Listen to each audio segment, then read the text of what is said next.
Well, hello there, listeners and watchers. This is Geeks Assembled Audio Heads, and we are together again, Lee and I, because it's November 5th, and always remember the 5th of November. Yeah. Oh, Let's, remember.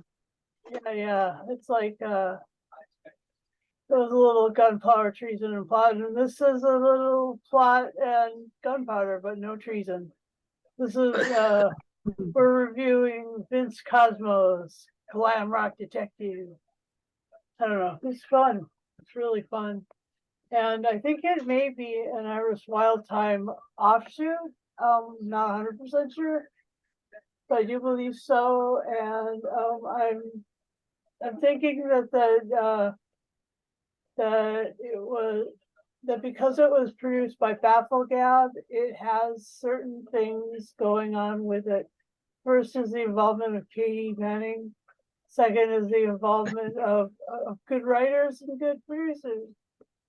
Bafflegab is, moving ever closer to the kind of productions that Big Finish puts out, and they have gone way past their starting mark with the Scarefires, but the Scarefires themselves were so good.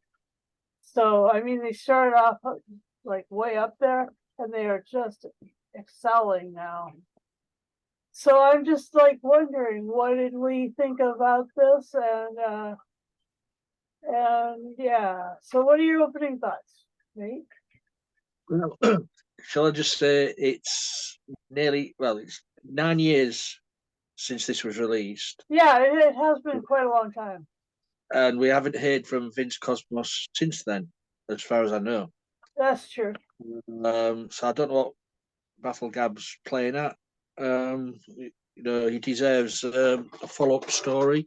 Um, yeah, you was right. It is the character of Vince Cosmos and Arthur Korn were originally in Irish Irish Wild Wild Time. Time. Yeah. Yeah, I think it appeared in a couple of those. Um, Also, Vince Cosmos appeared as a ghost in one of the Baker's End audios. Mm-hmm. But this is his own audio drama in his own right. And of course, we'll get the elephant out of the room first. Narration. Yeah, I'm sorry, but go on. And it was all the way through it. Yeah. But not over the. It was used sparingly, but it was still there. And every time it appeared, it really ground my gears. It really did annoy me. But once the narration stops and the audio drama and the acting starts, it's a good story. And what do you think of the music, mate? Oh well, seeing as seeing it's set in 1972. It's of course Glam Rock Detective. And Vince Cosmos is supposed to be an amalgamation of David Bowie and Mark Bolan. Yeah, brilliant, because Bowie is my hero, all-time hero of music, and behind you his do head. you do get that vibe and the feel from the character. It's Bowie-esque. And some of the songs quite good actually. Yeah, not bad. I mean, I don't know if Julian's singing the songs himself, but if he is, great voice. And if he isn't, whoever sings them, great voice. Because I haven't read anything about who's singing the songs. But yeah, it's a bit of comedy, it's a bit of sci-fi. And you expect comedy from Bafflegab because they do some damn good comedy, as you say, Scary Fires, Baker's End, just to name two there. Yeah. And this one, yeah, but I just can't understand why they haven't done a follow up to this. No. Unless it never sold. I don't know. It's always to do with the sales, isn't it? Hmm. But yeah, I enjoyed it. An alien disguised as a glam rock pop star Uh-huh. who's secretly a detective who's hunting down these Martians. Yeah. Uh, And the yeah, only it's and the only you way know, you can tell they're Martians is that they have fabulous makeup. Oh my God, such fabulous makeup. silver eyes, Yeah, but I mean, fabulous makeup too. and also as well, you've got to realize as well, Paul Mars wrote this, Uh-huh. and he writes quite outlandish things. He's done Doctor Who novels in the past, and Hmm. we were really out there. And He has some of so the Unbound Universe things as well. yeah, so you know what to expect. Yeah, But yeah, he's quite nice. It's quite good listening. and also a little tidbit there. The character of his manager Arthur Korn, played by David Benson in this one, Uh-huh. character Arthur Korn was the manager of the can't remember the twins in the horror Oh, of Glam Rock. in Twin Dilemma. No, the horror of the audio horror of Glam Rock, the Eighth Doctor one. Oh yeah, the horror of Glamrock. Yeah, okay. Yeah, he was the manager of the twins in that, played by Bernard Cribbins in that audio. Hmm. So, but it turns out he's an alien in this one. Oh, spoilers. It's all right. It's 9 years ago that it was Yeah, released. but yeah, I enjoyed it, as I say, but it's just that narration does really get on my wick. So, apart from that, it's fun. Well, I thought you might feel that same way, but I was hoping that it didn't impact it too much. And No, it didn't, because it was used sparingly. yeah, If it was all the way through, and there was only a couple of actors in this, yeah, then I would be annoyed. Like so many of those companion chronicles. like so many. Mm. Yeah. So this is so what I liked is all the talk about the I I like to talk about what's it called? Let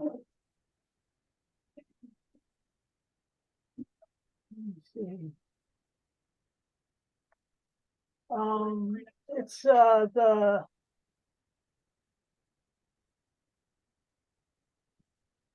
let me look it up. I got it here. Um,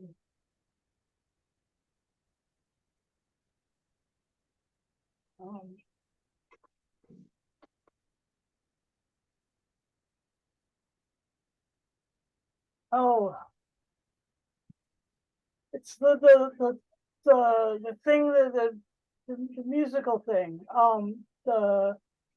The pressing of the discs and like how he was sitting at his keyboard and guitar, and he invited the companions in to like hang out with him and like watch him create, because that was part of the thing. That reminded me so much of The Man Who Fell to Earth and the other David Bowie great, like that whole thing was very Man Who Fell to Earth, inviting in. I mean, I didn't see as much sex. It wasn't a sex. It wasn't like let's get naked all the time, but I mean, you could just let your imagination take over at that point.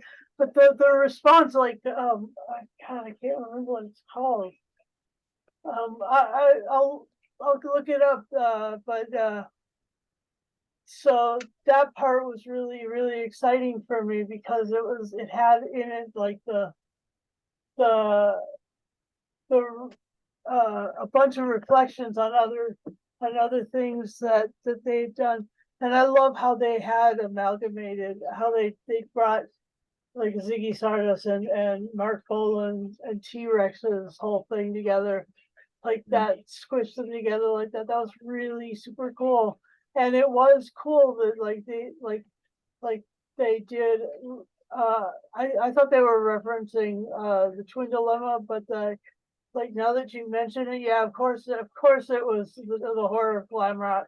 Of course it was that. That was the original one. That Eighth Doctor adventure was so incredible. And so I just, yeah, that was really something.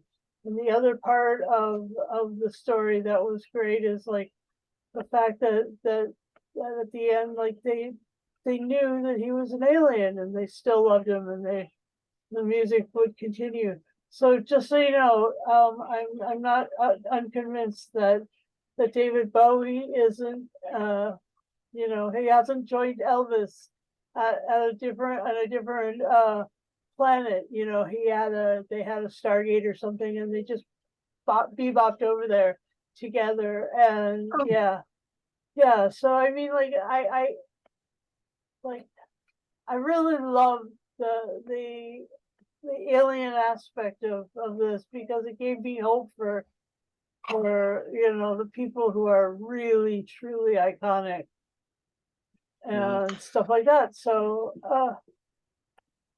go I ahead, mean, David. Go I ahead. mean, I mean, I mean, the villains of the piece are Martians. They come from Mars. But Vince Cosmos comes from Venus.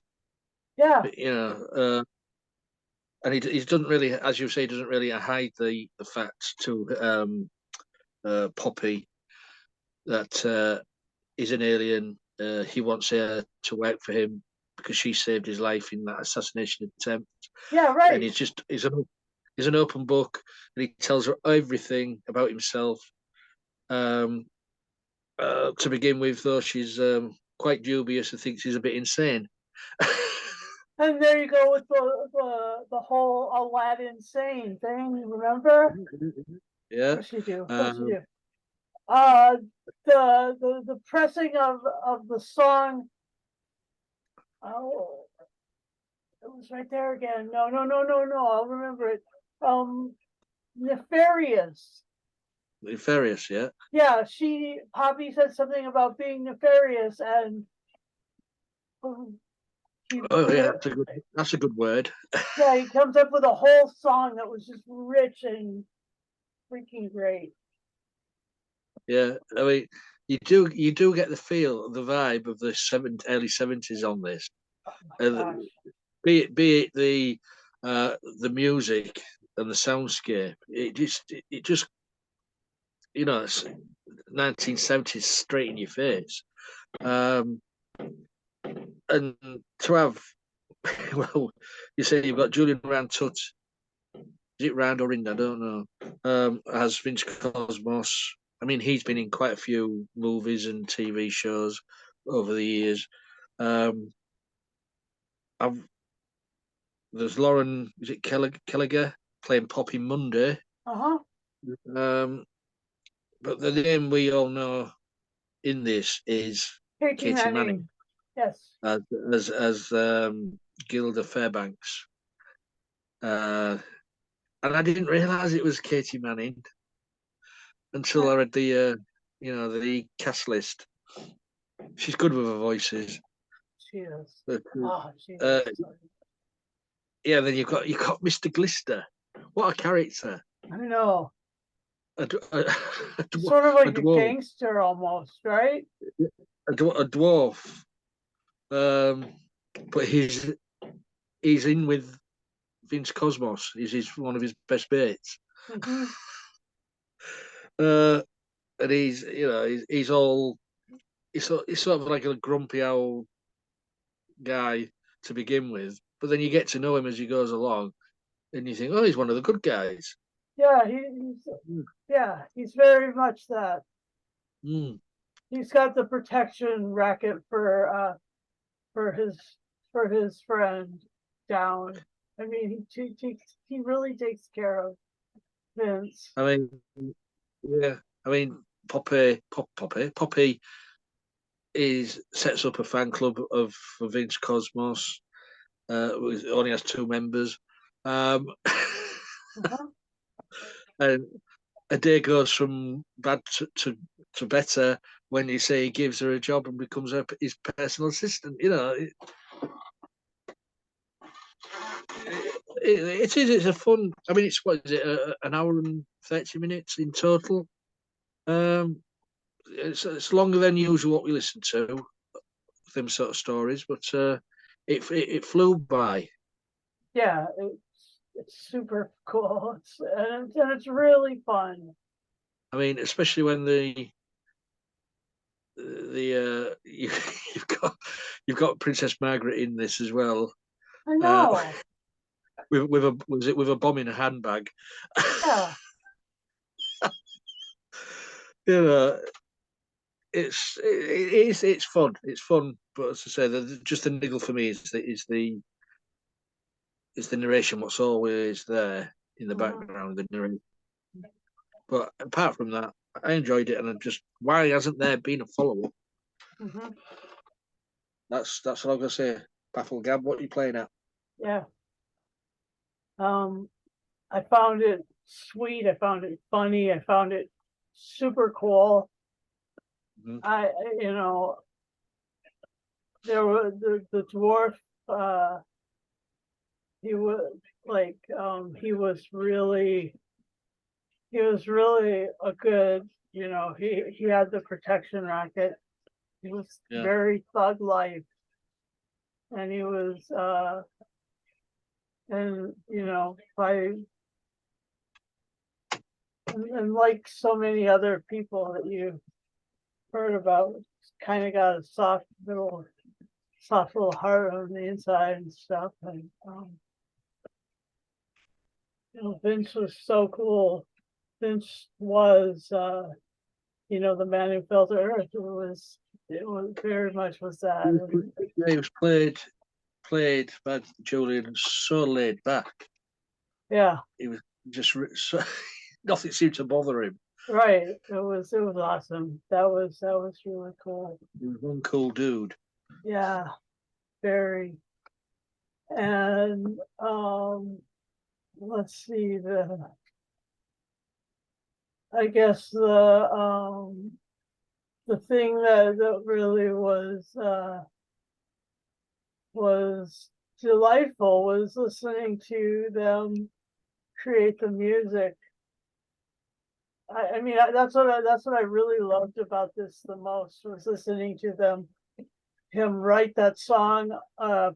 You know, he invites Poppy over to his house, and it's not like one of those ginormous mansions, but Yeah. he does have a really, he's sitting at the piano creating this piece, and like then it sort of expands out, and you see that you know, when there's music in the house, it's big, it makes it bigger and makes it more come alive.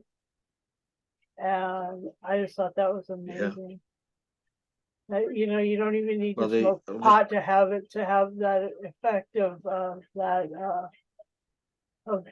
the widening of the room. It just did that in terms of like the soundscape. It was amazing. And also, yeah, well, the music. Go ahead. The music was done by Edwin Sykes and Paul Morris, so that includes the lyrics as well. So Nice. yeah, they added the right vibe to the production. They did. You know, were they in a band together? I don't know. I do not know. Oh, okay. Anyway, they did. They sure did gel nicely, very nicely. And I guess that the best thing about getting some of the narration was that you got to see inside Poppy's mind, and Right. you saw what it's like to be an extreme fan. What does fandom look when it's super extreme? And that's Yeah. fun. And let's see. Her she was played so well by what's the person's name? By Lauren Kelliger. Yeah, Lauren Kelliger. Mhm. And yeah, they had those guys had been Vince Cosmos and Poppy had been in Iris's Hang On to Yourself, and Glister debuted in The Delightful Bag, which is another Iris Wildtime mystery or story, anyway, fun story. And so I liked that they brought old characters back, and I would love to see another one of these also. But I also like to see a Scarefires, even though Nicholas is gone. I just think that they could do another one of the Scarefires with what's his name, Colbert, the guy who does all those Fourth Doctor and Colbert. Anyway. Well, you've still got Terry Malloy anyway, haven't you? Right, but I mean, like, there's that other. I mean, as you say, Nicholas Courtney and David Warner have passed. Right. So they could just easily bring in a new character. Yeah, or yeah, there's that. Yeah. Anyway, yeah, or there's that actor who does all the reprises of the Brigadier on. John Coleshaw. Coleshaw, not Colbert. Sorry. I was going to say Colbert. Isn't he a TV host over there? No, that's Steve that's Colbert. Yeah. This is Coleshaw that I'm aiming for. Yeah. Well, you got there in the end. Or you did. You did that. I've been having brain fade. So I tell you, even though I really had every intention of doing my report this weekend that I had to do from last week, I can't get it done because my brain just says shut off. It's just very. I'm not very focused today. Anyway, like the important thing is that Poppy and Vince could come back in anything else. Could do. Well, it's been a while, about 10 years. Yep, it has. So maybe they'd have to come back as 80s musician. You'd have to come back as a musician. Yeah. I mean, I don't know if it's because maybe Julian isn't available or whatever, because you say he's making movies and TV series and stuff like that. That's true. All right. So, anyway, fantastic stuff. What's left to say, Lee? Please do finish it up. And yeah, well, I enjoyed it. It had the right feel for the right decade, and the acting in it was brilliant. It was high stakes comedy, a bit of drama there. If it just wasn't for that little niggle what I've got, I would score it higher. So for my final score, I'm giving Vince Cosmos Glam Metal Detective. I'm giving it a 9. 9 Martian Kitties out of 10. It was one of the song titles. Was it Martian kitty cats or something.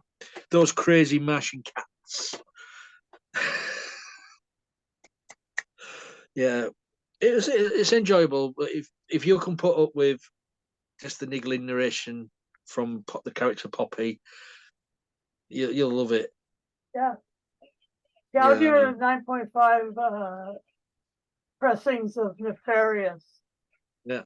I just love that creative process. All that stuff is so good to me. And yeah, I'll give it 9.5 of those guys out of 10. Yeah, it was really enjoyable. It was really enriching. It was funny. It sounded really great. It sounded just like, like a David Bowie retrospective or a Mark Bolan retrospective would be. I know that Lee would say that nothing ever would come close to those fellas because he wears David Bowie as a blazon on his forehead, a tattoo on his forehead. It says what kind of man Bowie was for when Matt Bolan died tragically. He set up a fund for Bolan's child. He put money in, a personal pension or whatever it was, a fund to support the child and mother. But that was back in 1977 as well, you see. That's the kind of guy Bowie was. That's amazing. Mm-hmm. Because they were good friends with Bolan and Bowie. Yeah, that's amazing. Yeah, I didn't know. The stuff I don't know about Bowie is huge. Well, there'll be loads more of stuff about Bowie that we don't know. Especially when we find when it really does come out that he was an alien. Yeah. And he really did fall to Earth. Yeah, that's what I'm thinking. Yeah. Thinking that The Man Who Fell to Earth was actually like a documentary. Yeah, it was a biopic. It's a biopic. Quite right, too. Oh, Lee, it's fun to do podcasts with you. You guys want to join us and enjoy these podcasts. I mean, we find this was the closest thing to having a musical, an album, a CD, and an audio adventure kind of combined into one. Yeah. And it really just it was just stirring up this massive cauldron of good stuff. And I just think Bafflegab is amazing too. I mean, as high as I praise Nicholas Briggs and Jason Hay Gallery, this was really incredible. And the fact that it was directed by someone that I didn't know, Simon Bernard or Barnard. Yeah, he has. Don't know him. I think he's part owner of Bafflegab. Oh, okay. And Edwin Sykes and Paul Morris. I have to look that up, and also it looks like a fella named Stuart Manning did the cover art. So I think that was really something amazing too. Yeah, so I mean, made to look like an old 70s LP cover, isn't it? It's very much so. Nailed it. Anyway, please join us to do these things. We'll